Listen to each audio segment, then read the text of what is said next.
ಇದನ್ನು ಆಕಸ್ಮಿಕ ಅನ್ಬೇಕು, ಮೌಢ್ಯ ಅನ್ಬೇಕು ಗೊತ್ತಿಲ್ಲ. ಆದರೆ ದೇವಸ್ಥಾನದ ಸುತ್ತ ಭಂಡಾರದ ಮಳೆಯೇ ಸುರಿದಿದೆ.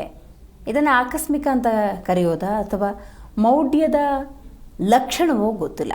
ಬಾಗಲಕೋಟೆ ಜಿಲ್ಲೆ ಬೀಳಗಿ ತಾಲೂಕಿನ ಹೆಗ್ಗೂರು ಗ್ರಾಮದಲ್ಲಿ ನೋಡಿ, ಆಂಜನೇಯ ದೇವಸ್ಥಾನದ ಸುತ್ತ ಭಂಡಾರದ ಮಳೆ. ಗ್ರಾಮಸ್ಥರು ಆಶ್ಚರ್ಯಚಕಿತರಾಗಿದ್ದಾರೆ. ಭಕ್ತರಲ್ಲಿ ಭಾವೋದ್ರೇಗ. ಸಂಜೀವ ಮೂರ್ತಿ ದೇವರ ಪವಾಡ ಅಂತ ಸ್ಥಳೀಯರು ಹೇಳ್ತಾ ಇದ್ದಾರೆ. ಸಂಜೀವ ಮೂರ್ತಿ ಆಂಜನೇಯನ ದೇಗುಲದಲ್ಲಿ ಹಾಗಾದರೆ ವಿಸ್ಮಯ ನಡೀತಾ ಅನ್ನೋದೇ ಸದ್ಯದ ಪ್ರಶ್ನೆ. ಇದು ಮಾನವ ನಿರ್ಮಿತವಾ ಅಥವಾ ಪವಾಡವಾ? ಈ ಬಗ್ಗೆ ಸತ್ಯಾಸತ್ಯ ತಿಳಿಬೇಕಾಗತ್ತೆ.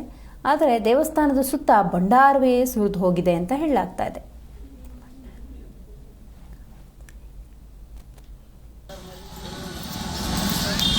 ಮೊದಲು ನೋಡಿದ್ವಿ, ಈಗ ಆದದ್ದು ನೋಡ್ಯವನು, ನಿನ್ನೆ ಆದದ್ದು ನೋಡ್ಯವನು.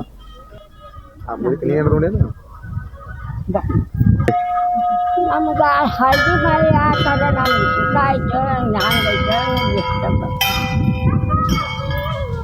5:30 ಆಗೈತೆ ನೋಡಿ. ಎಲ್ಲರೂ ನೋಡ್ಯಾರಿ, 4 ಮಂದಿ ನೋಡ್ಯಾವ. ಭಾಳ ಮಗ ಇದು ನೋಡ್ರಿ, ನಾವಂದ್ರೆ ಈ ಒಟ್ಟಾಗಿ ನಡಗಾಡಿ ಅಂತೇಳಿ ಸ್ಟ್ಯಾಂಡ್ ಇದು ಒಳಗೆ ನಡು ಸೆಂಟ್ರದ್ದು ಬಿಟ್ಟು ಬಂದು ಸುಮಾರು ನಾವು ಭಾಳ ದಿನ ಆಯ್ತು. ನಾವು ಬಿಟ್ಟು ಬಂದು ಇಲ್ಲಿ ಒಂದು 20-30 ವರ್ಷ ಆಯ್ತು. ಇಲ್ಲಿ ಸಂಜೆ ಮೂರ್ತಿ ದೇವಸ್ಥಾನ ಅಲ್ಲಿ ನಿಂತು ಇಲ್ಲಿ ನಾವು ಒಂದು 5 ಎಲ್ಲರೂ ಕೂಡಿ ಕಟ್ಸಿದಾರೆ. ಸುತ್ತ 10 ಮಂದಿ ಎಲ್ಲ ನಮ್ಮ ಸಂಜೆ ಮೂರ್ತಿ ದೇವಸ್ಥಾನಕ್ಕೆ ಭಾಳ ನಡ್ಕೋತಾರೆ. ಇಲ್ಲಿ ಈ ದೇವರದ ಪ್ರಭುಗಳು ದೊಡ್ಡದ.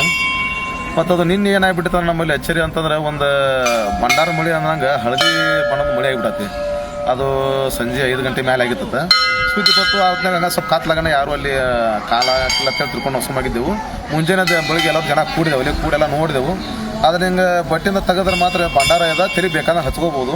ಇಲ್ಲಿ ಸಂಜೆ ಮೂರ್ತಿ ಸುತ್ತ ದೇವಸ್ಥಾನ ಇರಲ್ಲ, ಇದ್ರ ಒಂದು 20-30 ಫೂಟ್ ಸುತ್ತ ಅವನ್ನೆಲ್ಲ ಇದು ಉದುರೈತಿ. ಹಿಂಗೆ ಅದು ಏನೋ ಕೆಟ್ಟದ್ದು ಒಳ್ಳೇದು ನಮ್ಗಂತೂ ಗೊತ್ತಿಲ್ಲ.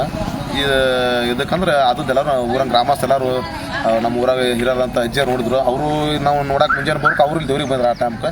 ಇನ್ನು ಇಂಥ ಟೈಮ್